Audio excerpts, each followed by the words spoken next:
If you've forgotten your Shopify password or need to reset it for any reason, follow these simple steps to regain access to your account. Step 1. Go to the Shopify login page.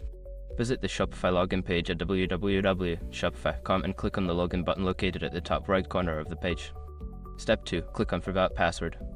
On the login page, you will see a link that says Forgot Password. Click on this link to initiate the password reset process. Step 3. Enter your email address.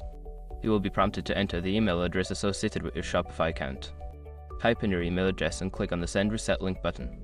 Step 4. Check your email. Open your email inbox and look for an email from Shopify with the subject line related to password reset.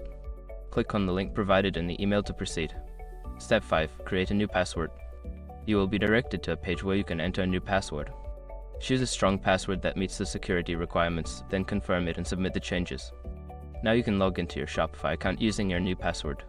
If you encounter any issues, consider reaching out to Shopify support for further assistance.